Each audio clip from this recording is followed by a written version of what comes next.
Hey friend, I'm Danielle Damrell, and I am so grateful that you're listening to the Created Worthy podcast. This show is all about honoring the life stories of women from different ages, beliefs, backgrounds, and experiences. Everyone's got a story, and instead of getting stuck in the trap of unworthiness, this is a safe place for stories to be shared.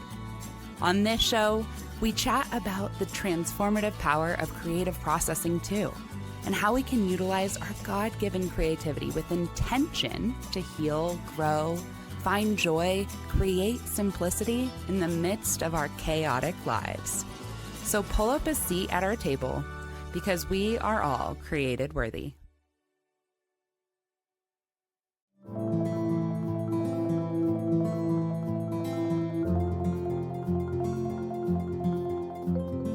Hello, welcome back to the Created Worthy podcast. Today, I'm joined by another worthy warrior, Claire Darr.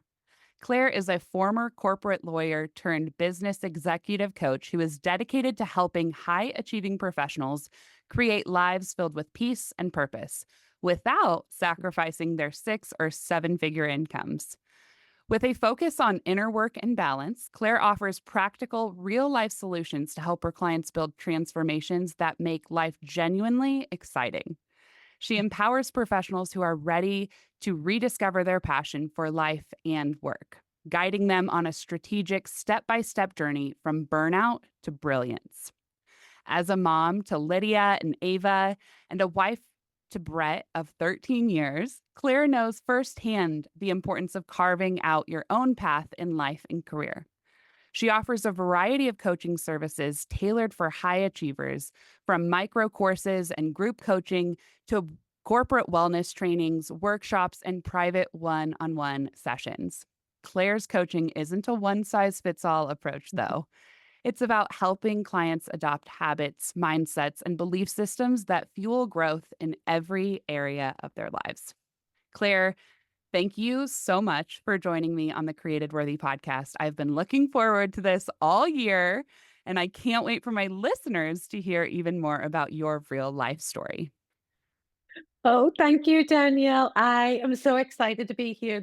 I've been looking forward to it all year too. And anytime Yeah. I get to spend with you is a treat. It's a gift and a joy. So thank you. Thank you. Oh, same. Ditto, my friend. So I would love for you to start us at the beginning of your journey. Can you tell us a little bit about where you were born, where you grew up, and describe what your childhood was like? Oh, my goodness. Oh, I'd love to. I was actually just talking about my hometown to some mutual friends of ours. So I was actually born in the northeast of England, a small town on the northeast coast called South Shields. And for anyone who's familiar with England, the main city is Newcastle. That's what everyone knows. They know football team, but we're closer to Scotland than we are London. So we're way up there. And grew up in this beautiful town. All of my family were born and raised in that town, going back generations upon generations. All of my friends' families were born and raised in that town. It's a seaside town, so a lot of activity and fun. Looking back now, the most incredible place to grow up as a child, but as a late teen, early 20 something, I couldn't wait to get out. I was bitten by that. The grass is greener. I couldn't wait to get out. So I'm an only child. And I always say I had multiple sets of parents in that my parents were incredible, are incredible. They both worked full time. So my grandparents took care of me Mm. from being a baby, and they were war era people. They'd lived through Yeah. both world wars. And so amazing people to raise me. And I talk about them a lot just because so many of the lessons I learned came from my grandparents, and to get to spend time with people who have lived a life like they had was incredible. So I was very fortunate. I always had a desire for something outside of where I had grown up. And to me, that translated in an early age to being an attorney. I don't know where the idea came from. I think TV. My nana watched a lot of daytime TV, and I think it was that. And from an early age, I wanted to be an attorney. And I was very focused in school, enjoyed my life, but very focused on what would get me to become an attorney. Every step Mm, of my school life was focused on that. And at a I actually graduated law school in England at age 22 and was well on my way to being an attorney in London when I think God stepped in and had a different idea for how my life could be. And I ended up in America. I'd never been to America before. No one in my family had been to America before. And I ended up here as a lifeguard. I was a lifeguard and a bartender to put myself through law school. And so I came here as a lifeguard at a summer camp for disabled children and adults. And it was a camp that just accepted an application I put into a random system. And it's in North Texas, close to Dallas. wow. And I came with a suitcase and not knowing what would happen other than I was going to go do something fun for the summer before I became a boring old attorney. And my life completely changed trajectory that summer. It was summer of 1996. I um I went back home and I went to London to meet with all of these law firms and I wasn't the same. Mm, I wanted something more, and something had sparked in me just the working with the children and adults with disabilities, being in America, something just changed. And so then my focus became, how do I get to America? How do I make that happen? And I moved here the next year with 2 suitcases and no plan, nowhere to live. I had a friend who said, "You can come live with us until you find a job." No job, and within a few weeks found a job at a law firm, and from there discovered I needed to go back to law school again if I actually wanted to be an attorney in America. mm. I went to law school again, so I have 2 law degrees on What 2 in sides the of the wo and you'll you ask me still had that prompting of, "I do think I still wanna be an attorney, but in yeah, order to yeah, do this, I gotta go yeah, to school again," which is I've gotta worth go to it. school again. Yeah, I wanted to be an attorney, and I wanted to stay in Texas. Dallas felt like home to me. I could have moved to New York and gotten around having to go back to law school, but to me, if I was gonna move to New York, I might as well just live in London, and I wanted to be in Dallas. And yep, so I just went back to law school again and did it all over. And fast forward, I became an attorney. My dream job, the law firm, the shiny building, the high profile clients, Mm, all of that kind of excitement. And in my first year, I was like, "Oh, I don't think I like this." And from then on, it became, I need to figure out what I want to do with my life now. yeah, Don't think it's this. But I had myself in the place I'd always wanted to be, which was quite eye-opening. When you think, what am I supposed to do now? The reality of the dream was not quite the dream. So I am not a practicing attorney anymore. I actually stayed with it for a good while, for about 12 years, and was very successful. The air quotes version of successful, great mhm, title and money and experiences. I'm very grateful for all of that. But there was something within me again that just was dissatisfied. This isn't quite the dream I had. I know that dream was going, came from a feeling within, and that yeah, feeling wasn't there when I was a practicing lawyer. And about 12 years ago, I went on a mission to figure out what it was that would fill me up and light me up and fulfill everything I wanted. And it took a number of twists and turns. Got married and had a family in the meantime and helped build some businesses and then set up my own business coaching mhm, people towards that life that they want too. And I think it's just really great when you trust that intuition and that path, sometimes not quite knowing where it will take you. You find all these years later living in another country, not doing what you set out to do and right. living a beautiful life. So I'm But it very fortunate. takes And those, like, twisty, turny yeah, years of, "Okay, I'm gonna do this because this is what I've always wanted to do," right? Like, that's your story is you set out to become an attorney. You wanted to be an attorney since you were very young. You set out hmm to do it. You did it in England. or you got the degree in England, then you got Mhm, a taste of America and you were like, actually, I want to be here. Then you still pursued that dream. And then you got into that it's the corporate space as an attorney. And that's actually what showed you that wasn't where you felt most aligned. But mhm. that doesn't mean that any of those years are wasted, right? Like you had to go through all of that to experience that discontentment that actually brought you to a space to where you are more aligned. So before we get Yeah, into yeah. the 12 years since you stopped practicing, right? It's been 12 years. Mhm. Can you tell me a little bit more about your experience as a corporate attorney and the journey of I'm assuming you sat in that discontentment for a while before you were actually able to make an out or create an out. So Mhm. yeah, tell us a little bit about your journey through and to burnout and then we'll get into how you got out of it.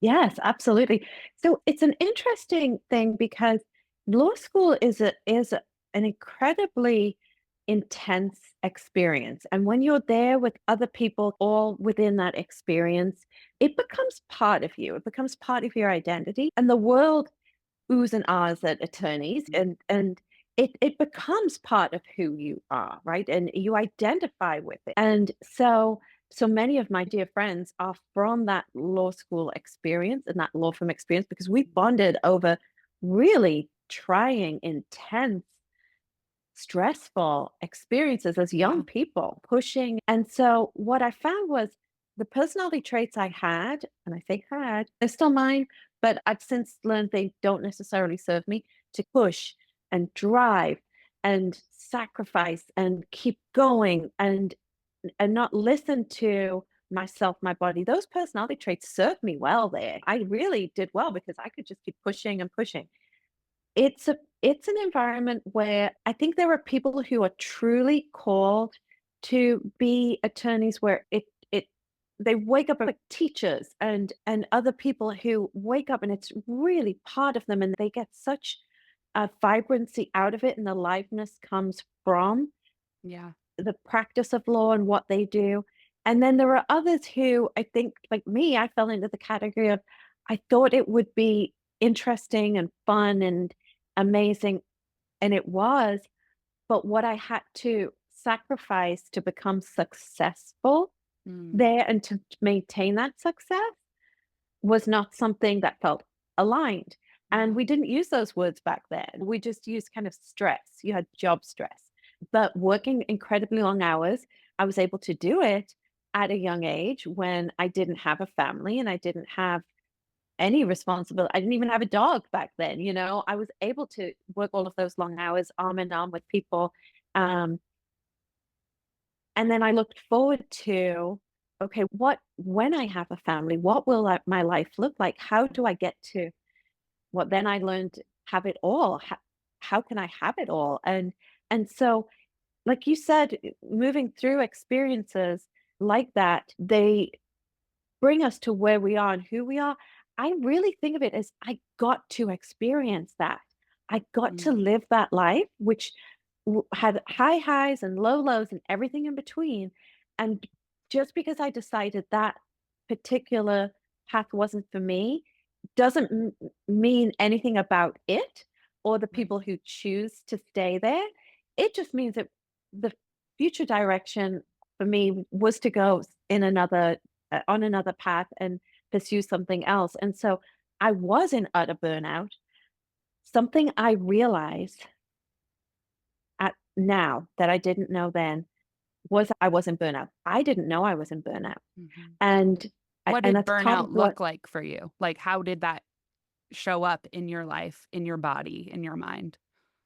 I was In a reflection, of very course. yes, in reflection, because I didn't know this at the time, I was a really successful, well-functioning burnout Yeah. experience. Because burnout to me, I kept billing those hours. I kept showing up. I kept taking on the new work. I kept putting off the doctor's appointments. I put Mhm. off sleep. I medicated to go to sleep and to wake me up in the morning. I lived on coffee. I didn't take care of my body. I gained Mhm. weight. I had significant health issues that were rumbling under the surface that I ignored. I started distancing from old friends and family because in my world, I didn't have time for that. I had to get this other stuff done. So I wouldn't go to the parties. I didn't prioritize social things because they were inconvenient to my work life. And I really was on this hamster wheel of get up, work, try to do a few little things that I know I'm supposed to do, and keep working, go to bed. It was inconvenient, and I say this with all honesty, it was inconvenient to have to go to the bathroom sometimes. Some days, sitting at my desk, that was an inconvenience because I didn't have time for that. And Mm, so many attorneys are that way. They get ill because of it, let alone eating. It was inconvenient to eat sometimes, to drink right. water, to and so I was running on empty.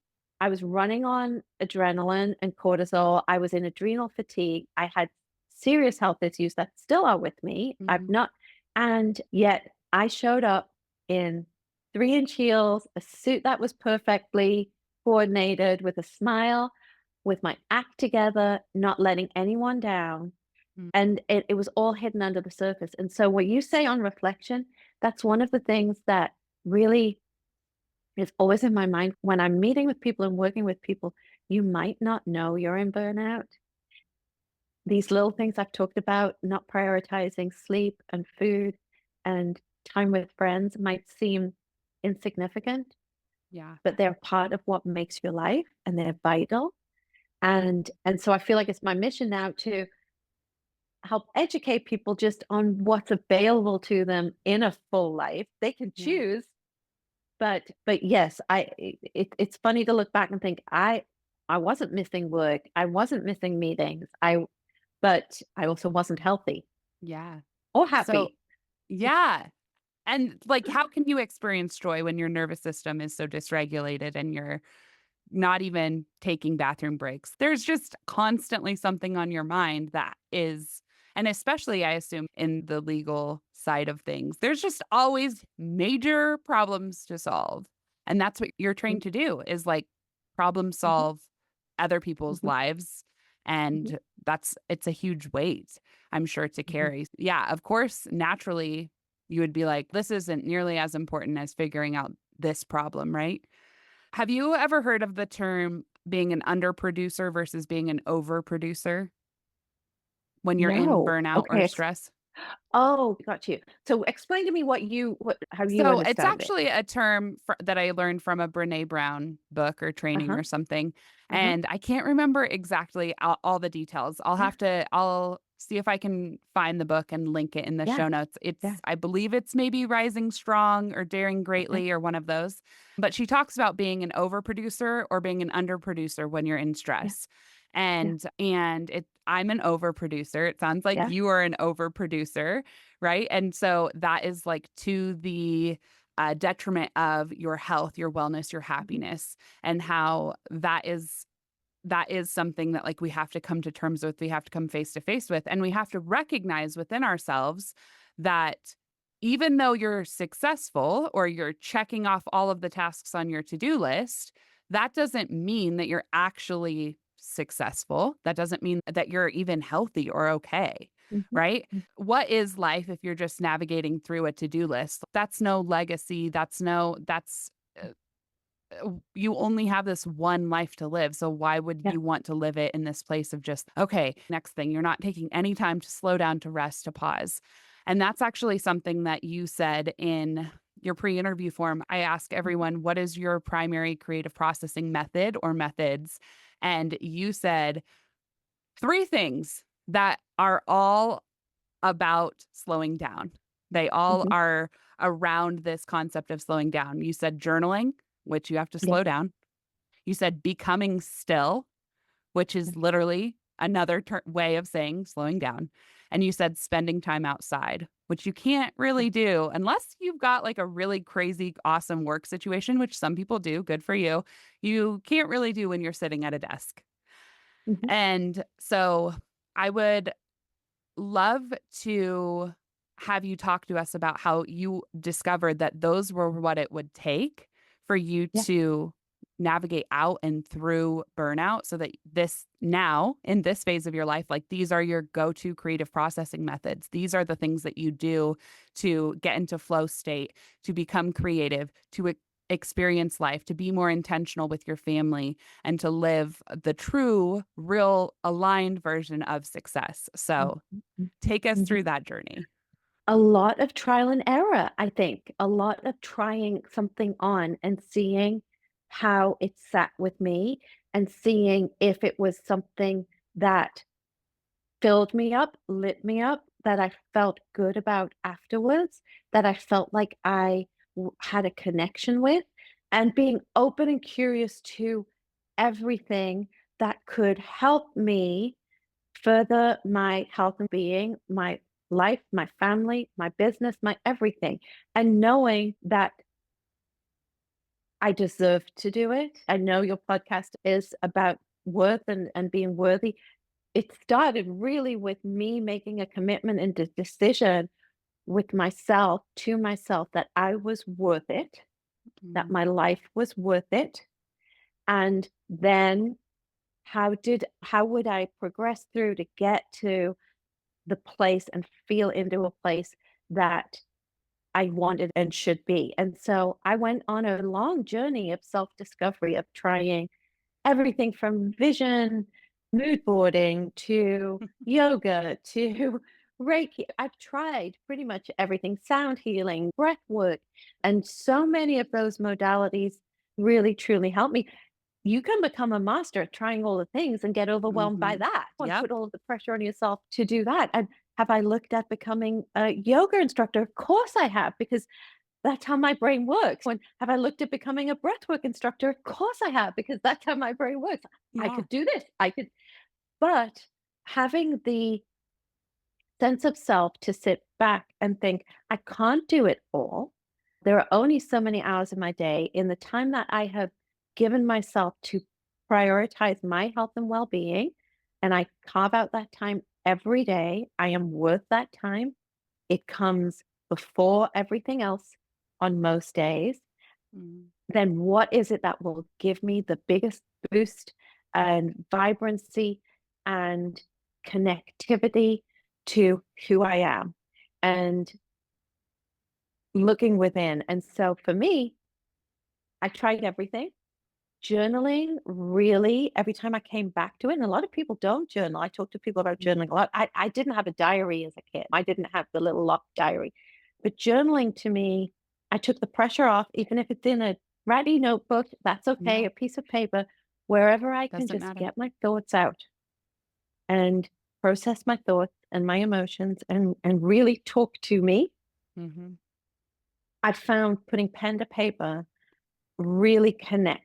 Being still. I had a friend and mentor just tell me that I've gone through life just constantly moving from one thing to the next.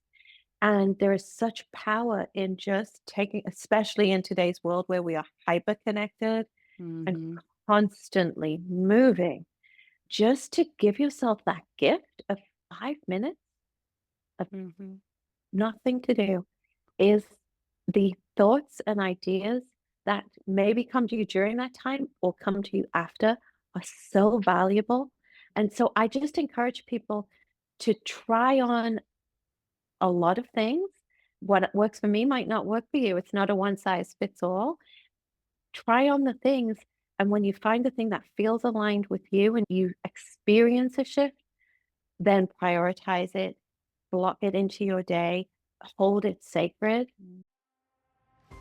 Hey there, friends. Are you ready to rise fully into your calling as a leader?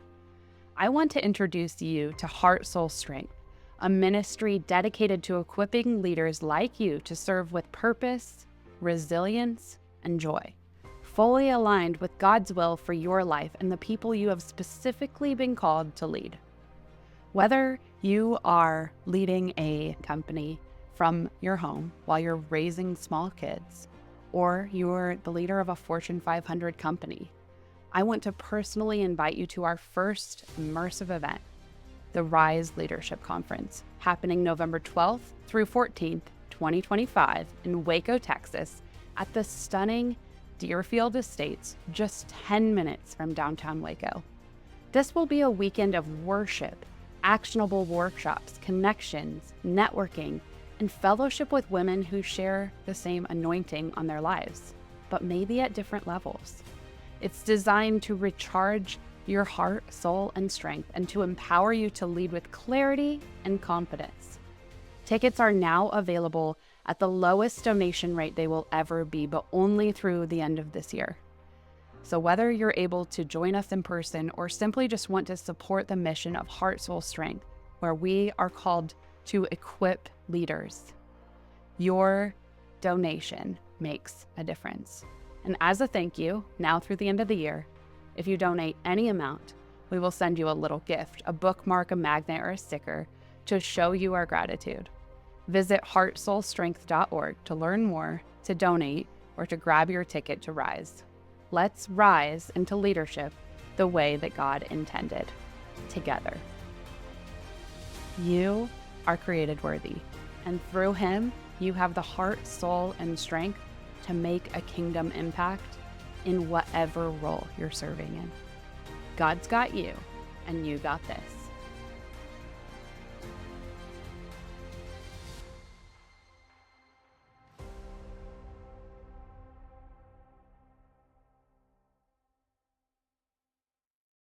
It can be your thing, but it's important to love it, I think. Yeah.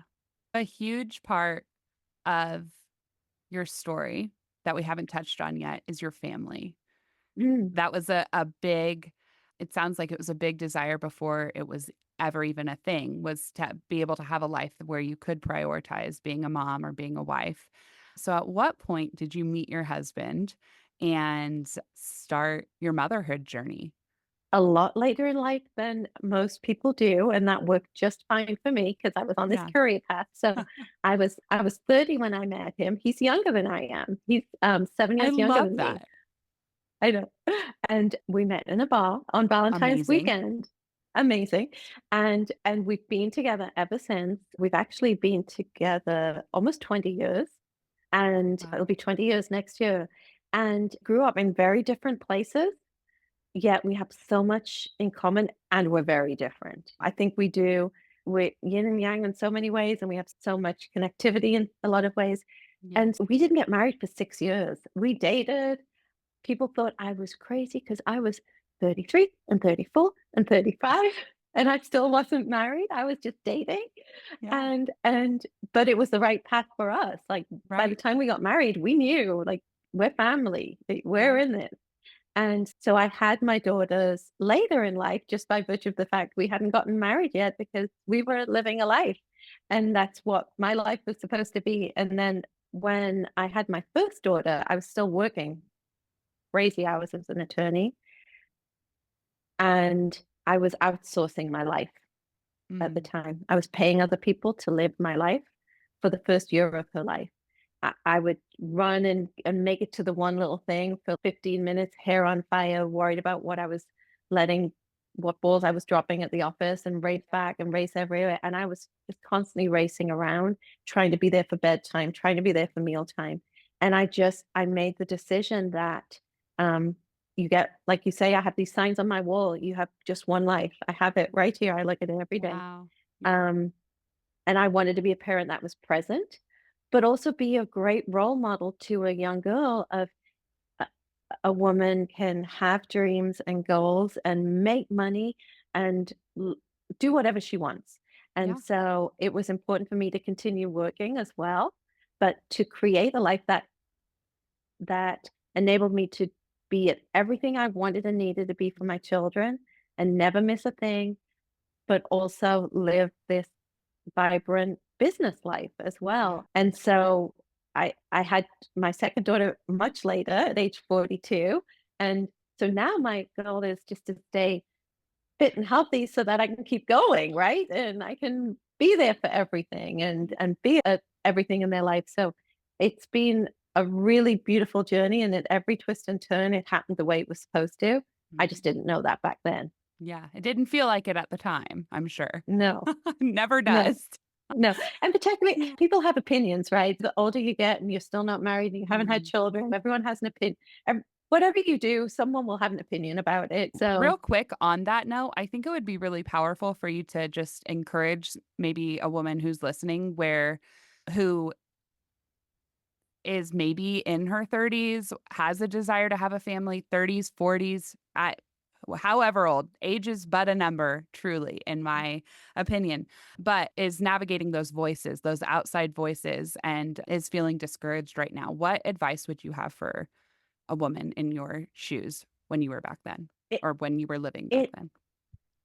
at every point you can start living. It really doesn't matter the timeline, right? We're not on Mhm. this aggressive timeline to start enjoying and living the life we want. And so when I look now, I feel like I have all the time in the world.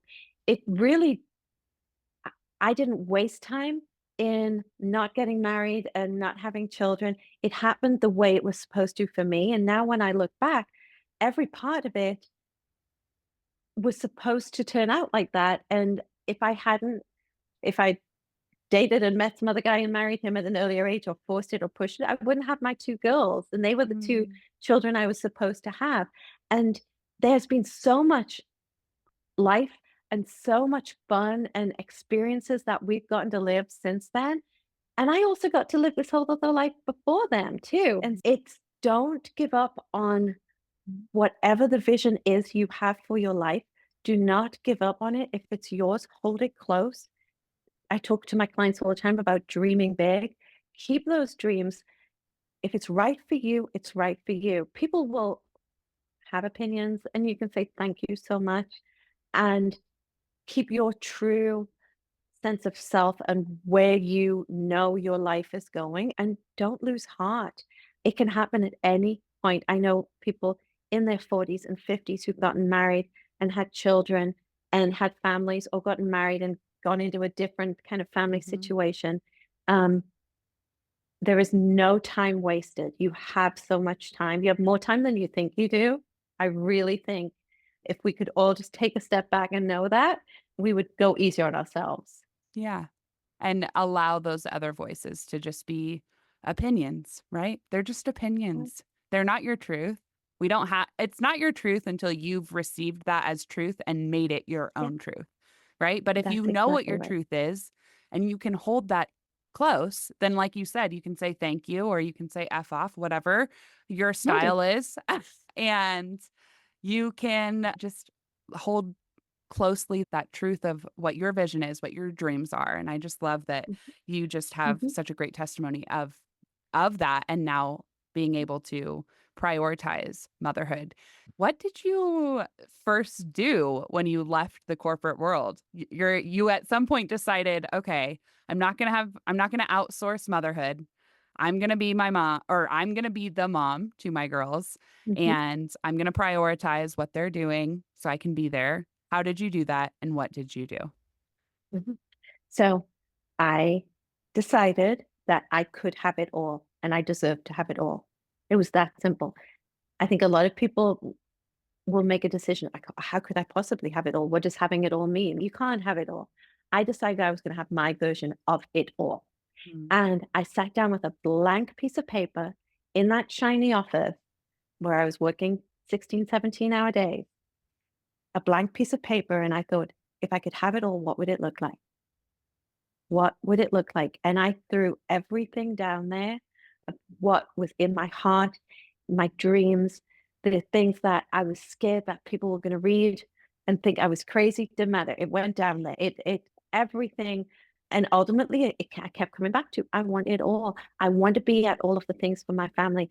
And I want to go on a business trip and get to speak Mm. to people. I want to wear nice clothes and I want to get to sleep late some days in the week. I want to it was Yeah. literally that I got that crystal clear on what I wanted. And then when you do that, opportunity, ideas, people, places have a way of finding themselves That's right. coming to you. And I trusted those ideas. And some of them were like just an idea would ping in my head. Oh, this person. So what actually happened was a person I'd met back in law school, probably 20 years earlier, had pinged into my head. I hadn't seen her in forever. I knew she was working in the recruiting space, had her own business. I perceived she was living a life like I wanted, freedom to go play tennis in the afternoon and go pick up her kids. But I'd seen her at business meetings at nice restaurants. I'd seen her kind of living this life. And I literally trusted that her face and name popped into my head. And I picked up the phone to her. And I was bold enough to say, I have an idea. I would like to work with you. Can we talk about it? And she hadn't seen me in years, and she said, "Yes. Whatever it is, yes, let's talk." And from there, it took about 9 months of planning, and I joined a group to become an executive recruiter, an executive consultant for people in the corporate space, and I was able to design my day. I was able Mhm. to work for myself, create something that was meaningful, but also take my daughter for a haircut on Tuesday morning at 10 if that was the only time I could go, or go to the doctor's appointment. I could go to the gym in the middle of the afternoon. I gained back control of my life, but I designed it that way. I decided this is what I want for my life. How do I make the pieces all fit into place? But then I was open to the opportunities that came as Yeah. well. And from then, that's the pattern my life has taken over the past 10 years. As opportunities have come my way, I've listened, I've thought, how does it fit with what I want, with my family, with our priorities, with the goals that I have? Does it align? And if it does, I listen some more. But I want people to know that they have an opportunity to design their life and create their life on their terms, but it takes you getting clear on what that is you want. So many of us don't know what we want. We know what Mhm. we don't want, but what do we Yeah. really want? Yeah. Oh my gosh, I love, love, love that that was your experience and process because I think that is a perfect example of how you've utilized creative processing in your life to gain a massive amount of clarity, then take action on it, change your life, and go for all of the things that you want. But first, you had to sit down, you had to engage with your own creativity, make your vision clear, right? So if I were to put this in the through the lens of creative processing, I would say you sat down with a blank piece of paper and you said, "I the purpose of writing is to process how I get it all." Mhm. What it all is for me. Like what it looks like to have it all, right? Right, And that's right. what you did and then you allowed those promptings in your spirit to be guides to not just listen and hear them. You created that space for that clarity and then the things that came up from that clarity, you acted on. You were Yeah, curious and then you took yeah, action. You didn't just stay in curiosity.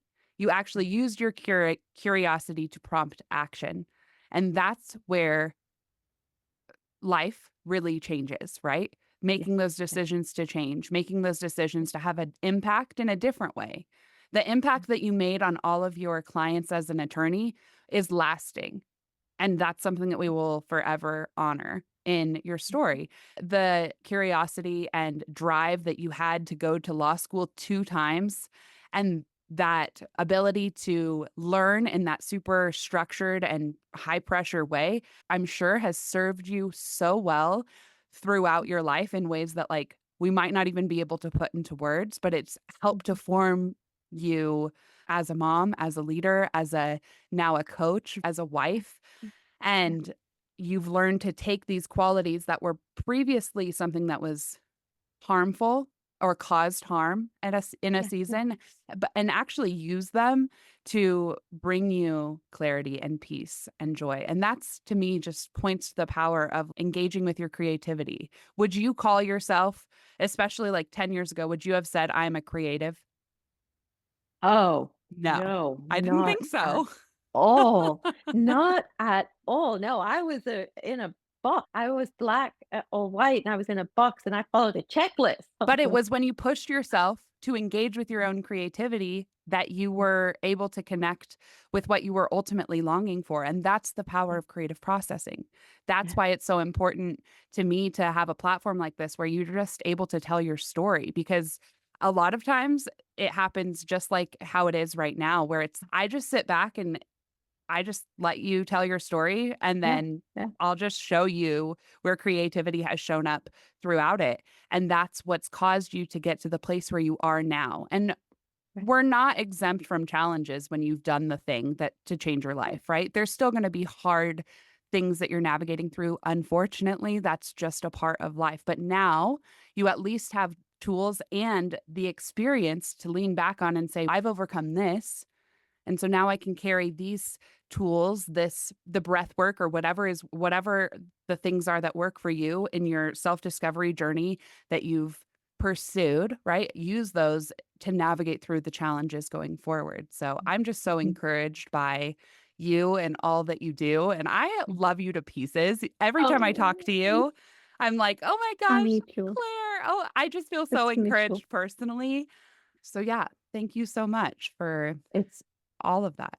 Thank you, Daniel. It's mutual. I met you a year ago, and I'll never forget when I first saw you and heard you speak, and I felt such a connection. I was in awe of you and your story, and it was just inspiring in so many ways that you'll probably never know to see you shine and your bravery and your courage and your creativity and leaning into that has inspired me to be open to things like this, right? To be open to the old me would have needed I've got it all scripted out. What are we going to talk about to add most value? And Yeah. now I can trust in a process. And I said, I know you've got me today, and it's going to be fun. This is going to be a fun thing. So I'm very grateful to you for coming up with a way to reach people the best way that they needed at the time. And hopefully, little snippets of my story resonate with people and inspire them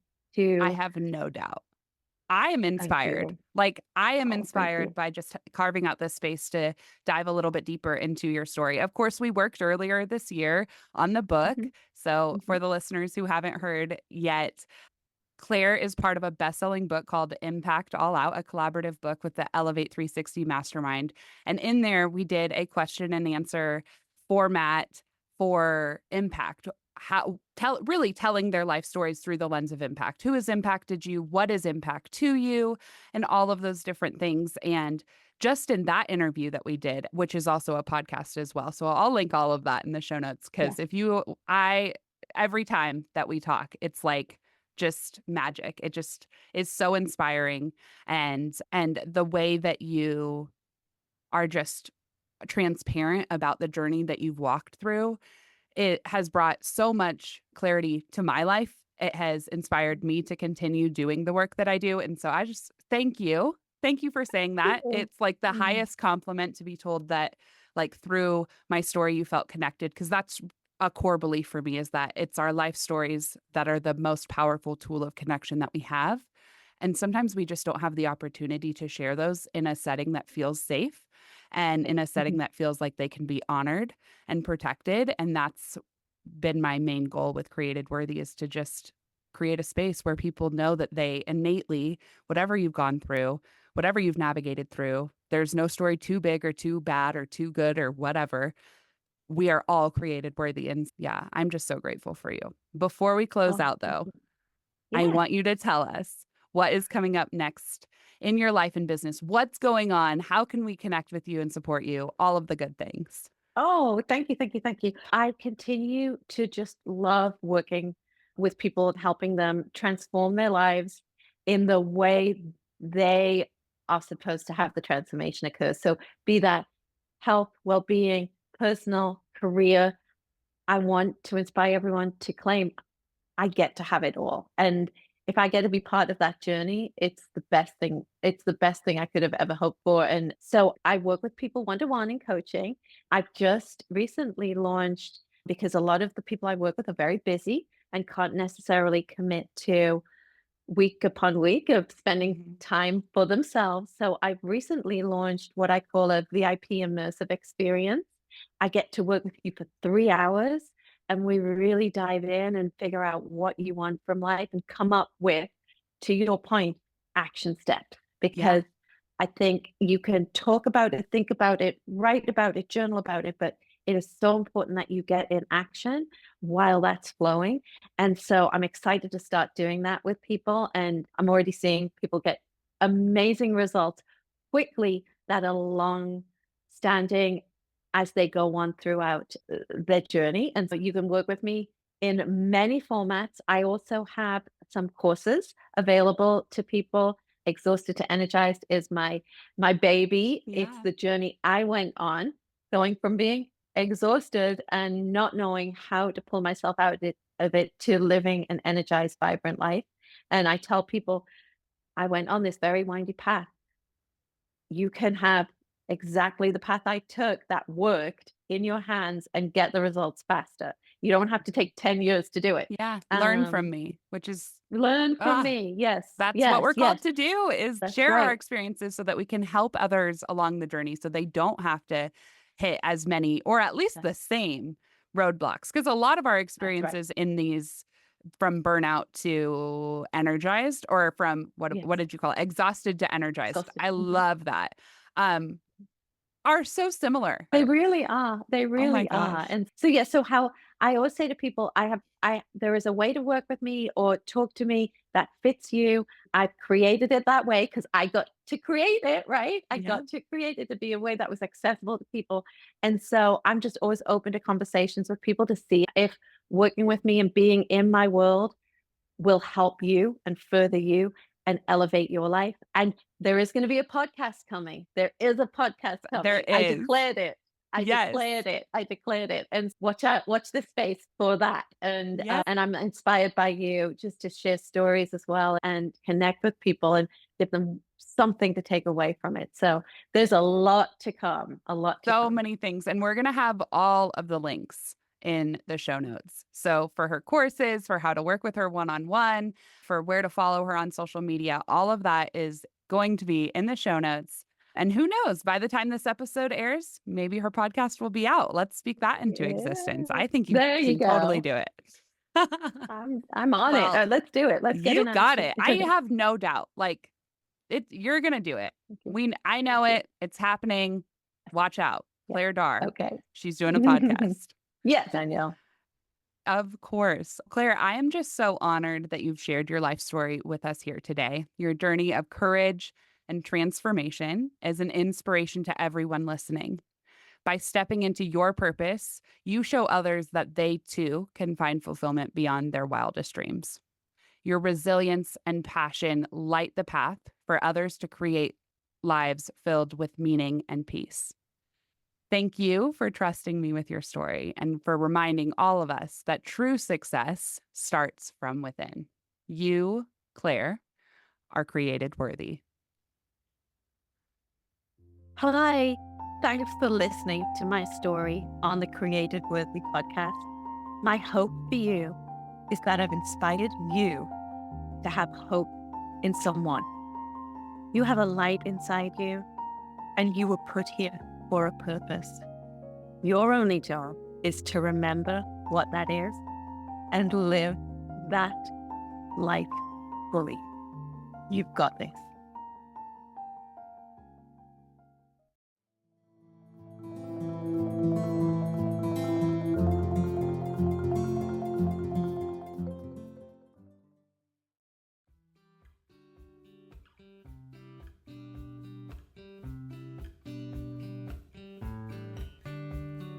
Thanks for listening and tuning in to the Created Worthy podcast. I hope that today's show resonated with you. And if it did, can you do me a huge favor and go leave a 5-star review? This helps more listeners find the show and it expands the reach of the stories and concepts that are shared here. All the links and guest information are in the show notes. And if you're on social media, come hang out with me. You can find the Created Worthy podcast on both Instagram and Facebook. Or come follow along with my personal IG page, where I just share more about the real, sometimes messy life of your fellow worthy warrior. Can't wait to talk to you soon, friend. And don't forget, we are all created worthy.